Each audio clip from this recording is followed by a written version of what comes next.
In the spring of 2018, my grandpa and I built what is now my dream chicken coop. But I had no idea then that this coop would change my entire future. I'm Audrey from Audrey's Little Farm. And if you're new here, I just want to say welcome. I'm super excited that you found me in this video.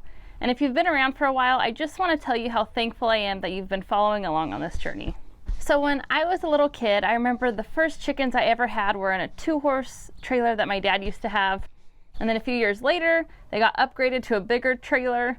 And then a couple years after that, once I must have proved to my dad that I could handle having chickens, he built me a chicken coop. And it was nothing special. It just had a dirt floor and then pretty much just some 2x4s and chicken coop wire. And then the back chicken yard run part was a old dog kennel. It was really not fancy at all, but it was so much nicer having a chicken coop than just a horse trailer. I had nesting boxes and chicken roosts, and I truly thought it was something special, and it was. And it wasn't until years later after that coop that I remember talking with my grandpa, who used to be back in the day a contractor, and I kind of started throwing around the idea of building a new chicken coop, and he was retired at this point, and so he was very excited to hop on that idea with me. And so we started planning out the idea of this chicken coop. And I remember writing down some things and telling him I wanted a front porch and a swing, and I wanted to redo my garden and be able to just hang out in the garden with my chickens. And so we got started on this chicken coop, and what's funny is I remember thinking that this was going to be just a weekend project. I don't know where I got that idea because I had big plans for this coop, but I thought it was going to take like a weekend or two at the most. Anyways, that weekend project turned into a few months.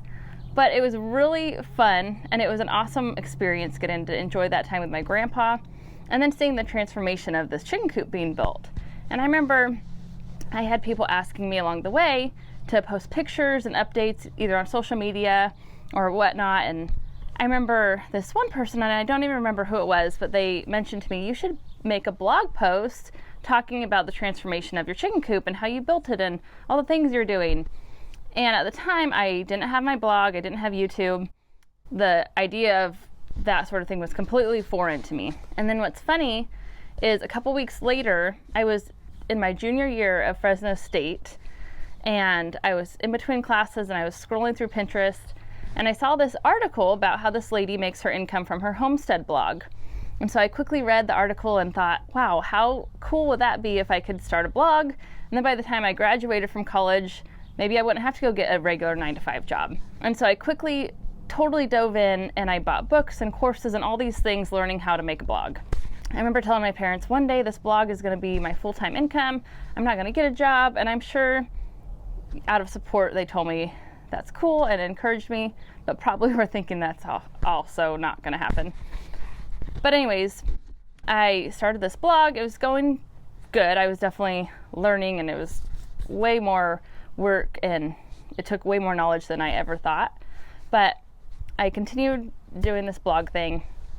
And then in 2019, I graduated from Fresno State, and I still was doing the blog thing. I was working for a few different cattle ranchers, which I still do to this day, and I love working on the ranch. And so my biggest concern with getting a 9-to-5 job was that I was going to have to quit the ranching thing. And I just really wanted to be able to continue working on all these cattle ranches, and I wanted to be able to make extra money on top of that income I was making, but I didn't want to get a 9-to-5 job. And so at the time I was living with my parents still, and I wasn't married yet. And so it was just kind of the perfect timing where I thought I'm just gonna kind of coast and see how this goes. And then I reached this point where I was just kind of dissatisfied, I guess is a good word. I had kind of reached that point where I didn't know if I should keep trying this blog or if I should go out and get a real 9-to-5 job. I also was a little bit unhappy that I wasn't married, which is funny because I was only 22 at the time. But my parents got married in high school, and I had this idea my whole life that if you weren't married by 20, you were too old. And I know now, obviously, that is not true, but I was thinking that. And so I just was kind of at this point, and I was sick of dating, and I was just thinking I was going to be single forever. But then in March of 2020, I went on my last first date ever, and instantly Will and I, who is now my husband, totally hit it off. And for a lot of you probably don't know this, but we started dating in March of 2020. We're engaged by June, and we're married by September. And for a lot of people, they probably think we were crazy, but we actually have known each other for about 12 years. So he wasn't a complete stranger. We knew each other really well, had tons of mutual friends. But it was one of those times where I had always believed in true love and happy endings. And when people say, when you find the right one, but I had never actually experienced that until Will and I got together. And it was just like the greatest feeling. And I knew instantly when he proposed that God had put the most perfect person in my life, and there was no one else I was meant to be with. And so the reason I bring up our little love story is because that is exactly how I feel right now with my blog and with this YouTube channel and with this audience of people that I've built. I feel completely blessed, and I am so thankful to have this opportunity to reach all these lives. And I know I'm exactly where God has intended for me to be right now. I never knew when I started this blog, and then now it's carried on to YouTube as well, that I would be able to reach all these people that I'm reaching. I just kind of thought of it as a way to throw up an article to teach someone which chicken breeds lay eggs best. I never thought it was going to make the connections it's made.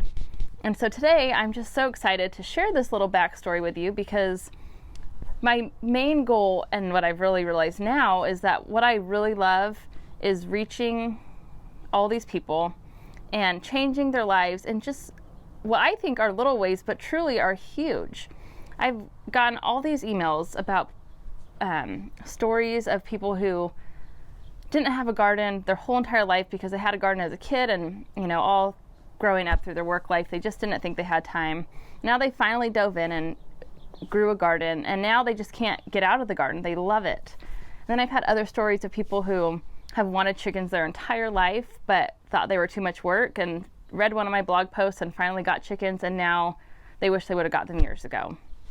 And my whole goal with this channel and with my blog is to really show people that it's not about creating this huge farm or a homestead or being totally self-sufficient. Shoot, I still even shop at Save Mart.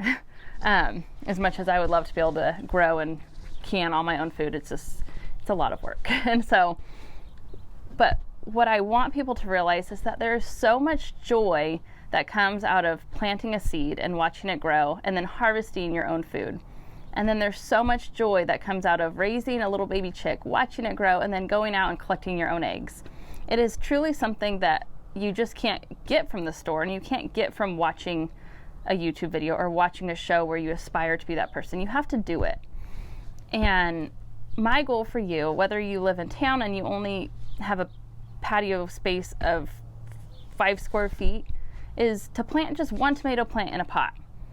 That one tomato plant will bring you joy. And if you live in town and you're worried about your chickens being noisy, just don't get a rooster.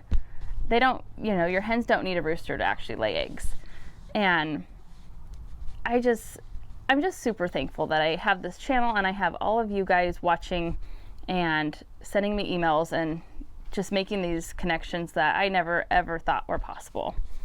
And so I would absolutely love it if you would comment and just say whatever you'd like to say. I hope that maybe this video sparked something in you or brought a story up of your own. I would love to hear whatever it is you'd like to say. Or if you'd like to join my email list, you can sign up for one of my free guides below.